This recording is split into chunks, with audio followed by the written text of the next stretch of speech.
हमारे प्रिय श्रोताओं, आज हम आपको सुनाएंगे शनिवार व्रत कथा।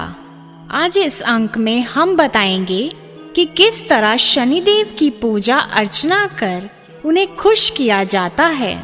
यह तो हम सभी जानते हैं कि शनि न्याय के देवता हैं।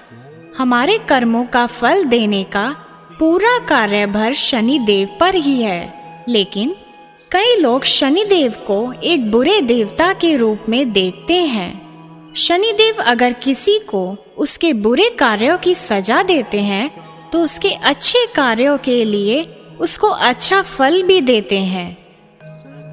तो चलिए पढ़ते हैं शनि व्रत कथा। एक समय सूर्य, चंद्रमा, मंगल, बुध, बृहस्पति, शुक्र, शनि, राहु और केतु में विवाद छिड़ गया। सब ग्रह आपस में लड़ने लगे और कोई निर्णय न होने पर देवराज इंद्र के पास गए और कहने लगे, अब आप ही फैसला करके बताएं कि हम नवग्रहों में से सबसे बड़ा ग्रह कौन है। देवराज इंद्र इससे घबरा गए और उन्होंने अपनी असमर्थता जताई। उन्होंने कहा कि मुझ में इतनी समर्थता नहीं है कि मैं किसी को छोटा या बड़ा कह सकूं। इस समय पृथ्वी पर राजा विक्रमादित्य है, जो कि अति न्यायप्रिय है। वे ही इसका निर्णय कर सकते हैं। सभी ग्रह एक साथ राजा विक्रमादित्य के पास पहुँचे और अपनी समस्या बताई। राजा इस समस्या से अति चिंतित हो उठे, क्योंकि वे जानते थे कि जिस किसी को भी छोटा बताया वही क्रोध करेगा। तब राजा को एक उपाय सूझा।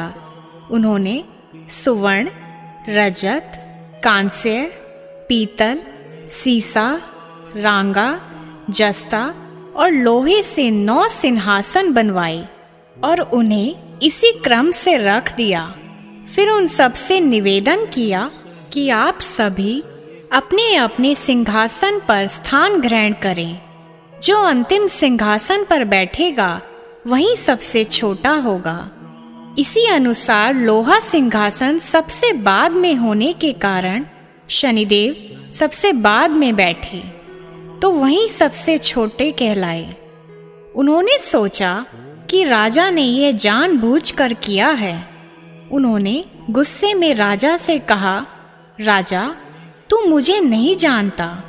सूर्य एक राशि में 1 महीना, चंद्रमा 2.25 महीना 2 दिन, मंगल 1.5 महीना, बृहस्पति 13 महीने, बुध और शुक्र 1-1 महीने विचरण करते हैं। परंतु मैं 2.5 से 7.5 साल तक रहता हूँ। बड़े बड़ों का मैंने विनाश किया है। श्री राम की 7.5 आने पर उन्हें वनवास हो गया। रावण की आने पर उसकी लंका को बंदरों की सेना से परास्त होना पड़ा। अब तुम सावधान रहना। ऐसा कहकर क्रोधित होते हुए शनि देव वहां से चले। अन्य देवता खुशी खुशी से चले गए। कुछ समय बाद राजा की 7.5 आई।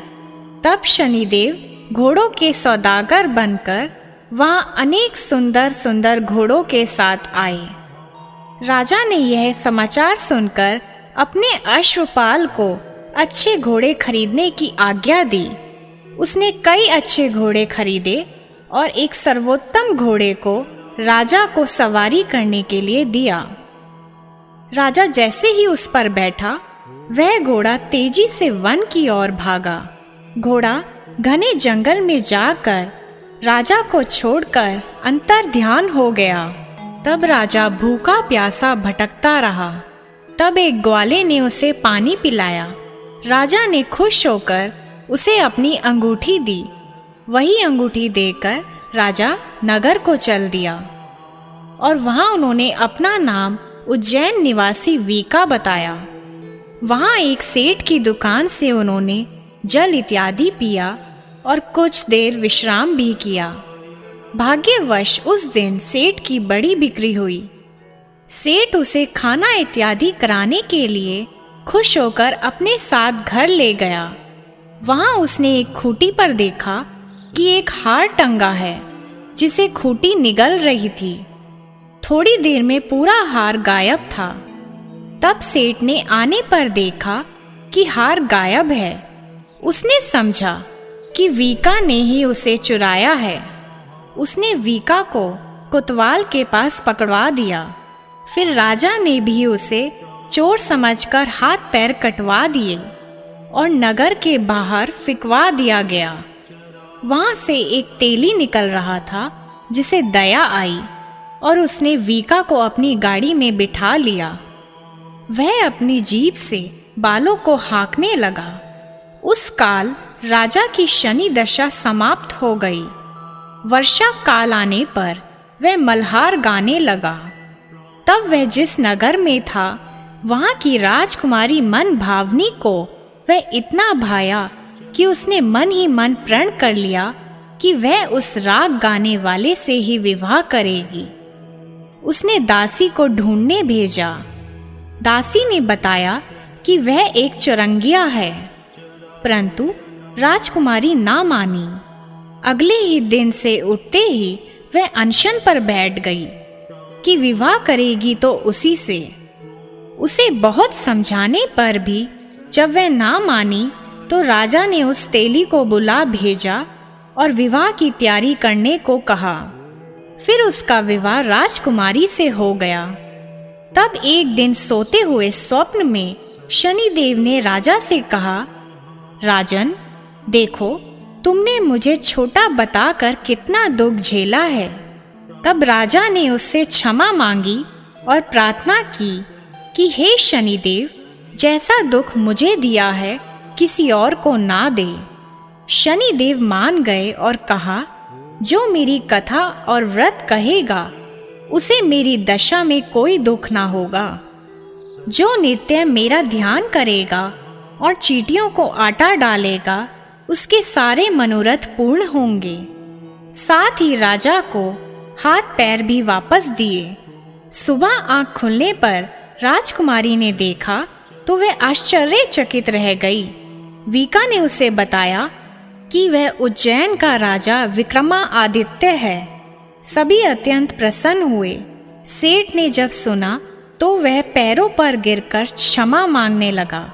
राजा ने कहा कि वह तो शनि देव का कोप था, इसमें किसी का कोई दोष नहीं है।